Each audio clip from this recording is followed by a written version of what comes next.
Welcome to Rajiv Gandhi IAS Academy.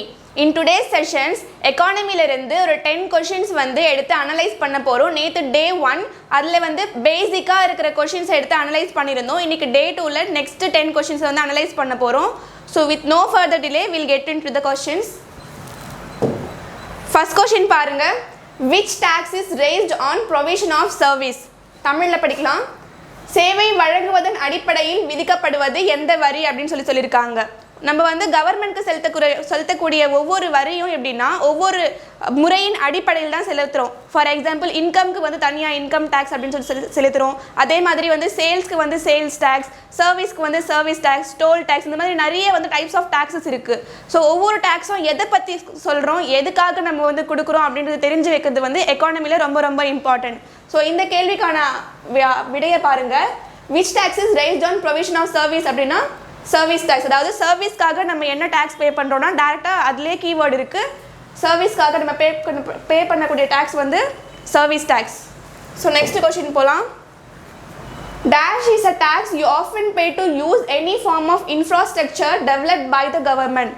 அதாவது dash என்பது அரசாங்கத்தில் உருவாக்கப்பட்ட எந்த வகையான உள்கட்டமைப்பையும் பயன்படுத்த நீங்கள் அடிக்கடி செலுத்தும் வரியாகும்.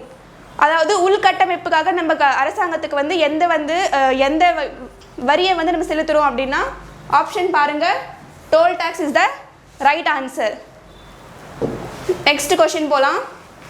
Dash is a method where the rate of tax is same regardless of the size of the income. அதாவது வருமான அளவை பொருட்படுத்தாமல் ஒரே மாதிரியாக வரி விதிப்பது. அதாவது நீங்கள் வந்து இன்கம் லெவலுக்கு பேஸ்டாக நீங்கள் வந்து இவ்வளோ இன்கம் லெவல் அப்படின்றது இல்லாமல் அதுக்கு எவ்வளோ வந்து ப்ரப்போர்ஷனாக நீங்கள் வந்து டேக்ஸ் வந்து பே பண்ணுறீங்க அப்படின்றதுக்கு எந்த டேக்ஸ் அப்படின்னு சொல்லி கேட்டிருக்காங்க.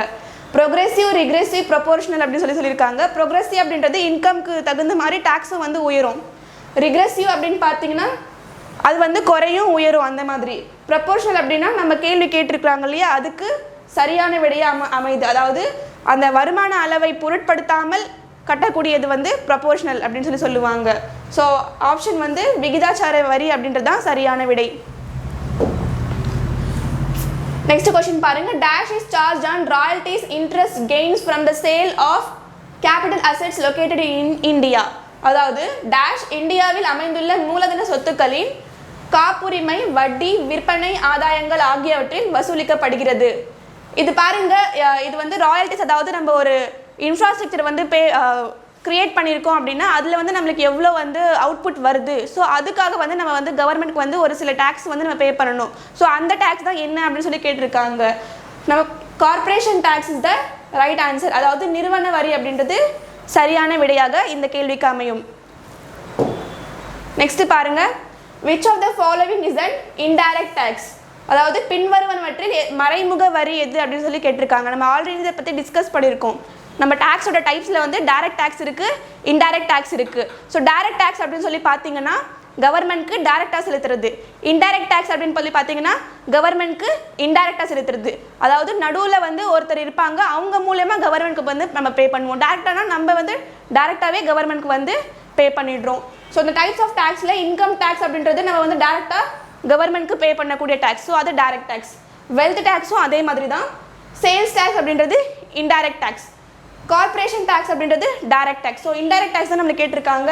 விற்பனை வரி அப்படின்றத நம்ம வந்து இன்டைரக்டாக பே பண்ணுறோம். அதே மாதிரி ஜிஎஸ்டி அப்படின்றதும் நம்ம வந்து இன்டைரக்ட் டேக்ஸாக கவர்மெண்ட்க்கு பே பண்ணுறோம். நெக்ஸ்ட் பாருங்க. Next question. Canons of taxation is given by. அதாவது வரி விதிப்பு கோட்பாடுகள். ஸோ நம்ம இந்த மாதிரி நம்ம வந்து வரியை வந்து விதிக்கிறோம், செலுத்துகிறோம் கவர்மெண்ட்க்கு அப்படின்னா இதை வந்து யார் ஃபஸ்ட்டு கொண்டு வந்தா அப்படின்னா ஆதம் ஸ்மித் அப்படின்ற ஒரு எக்கானமிஸ்ட் தான் இந்த வரி விதிப்பு கோட்பாடுகள்லாம் கொண்டு வந்திருப்பாரு. ஸோ இது ஒரு பேசிக்கான கொஸ்டின். இந்த மாதிரி ஃபேக்ட்ஸ் ரிலேட்டட் கொஸ்டின்ஸ்லாம் புக்ஸ்லேயே இருக்கும். நீங்கள் எக்கானமி படிக்கும்போது புக்ஸ்லேயே இருந்து இந்த மாதிரி மெயின் ஃபேக்ட்ஸ்லாம் நீங்கள் கலெக்ட் பண்ணி படிச்சிங்கன்னா எக்ஸாமுக்கு யூஸ்ஃபுல்லாக இருக்கும். நெக்ஸ்ட் பாருங்கள். Dash is a passive factor of production. அதாவது ஒரு ஆக்டிவாக இல்லாமல் இப்போ நம்ம வந்து ஃபேக்டர்ஸ் ஆஃப் ப்ரொடக்ஷன் அப்படின்னு சொல்லிட்டு நேற்றே பார்த்தோம். என்னென்ன பார்த்தோம்? லேண்ட், லேபர், கேபிட்டல்,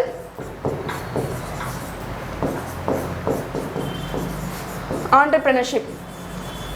இதில் வந்து டைரெக்டாக அவங்க என்ன கேட்டிருக்காங்க, பாசிவ் ஃபேக்டர் ஆக்டிவ் ஃபேக்டர் அப்படின்னு சொல்லி இருக்கு, பாசிவ் ஃபேக்டர் ஒன்று இருக்கு. ஆக்டிவ்னா நேரடியாக, பாசிவ்னா இன்டைரக்ட்னு சொல்லலாம். ஸோ பாசிவ் அப்படின்னும் போது நம்ம வந்து லேபரும் லேண்டும் வந்து டைரெக்டாக வந்து நம்ம வந்து அதில் வந்து ஃபேக்டர் ஆஃப் ப்ரொடக்ஷன் இருக்கும். லேண்டும் லேபரும் வந்து நம்மளுக்கு டைரெக்டாக இருக்கும். பாசிவ் அப்படின்னா என்னென்னா கேபிட்டல் அப்படின்றது தான் நம்மளுக்கு வந்து பாசிவ் ஃபேக்டர் ஆஃப் ப்ரொடக்ஷன் இருக்கும். அதாவது மூலதனம் அப்படின்றது தான் நம்மளுக்கு பாசிவ், நம்மளோட உழைப்பும் நம்மளோட நிலமும் வந்து நம்ம டைரெக்டாக இன்வால்வ் பண்ணுறது.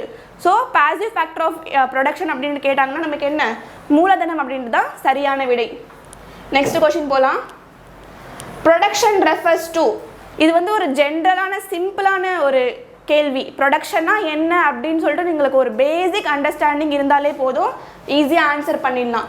கிரியேஷன் ஆஃப் யூட்டிலிட்டிஸ் அப்படின்றது ப்ரொடக்ஷன். ஃபார் எக்ஸாம்பிள் ஒரு மெஷினை வந்து உருவாக்குறோம், இல்லைனா ஒரு லேண்டில் வந்து ஒரு பெரிய இன்வெஸ்ட்மெண்ட் பண்ண போகிறோம் அப்படின்னா அதுலேருந்து ஏதாச்சும் நம்மளுக்கு வந்து பயனுள்ளதாக நம்ம வந்து உருவாக்கணும், அவுட்புட் வர மாதிரி உருவாக்கணும், அந்த யூட்டிலிட்டிஸ் இருக்கணும். ஸோ அந்த கிரியேஷன் ஆஃப் யூட்டிலிட்டிஸ் அப்படின்றது தான் ப்ரொடக்ஷன். பேசிக்காக நம்மளுக்கு இது சினானிம்ஸ் மாதிரி தான், அதுக்கான மீனிங் தெரிஞ்சாலே போதும் நமக்கு வந்து ஈஸியாக ஆன்சர் பண்ணிக்கலாம்.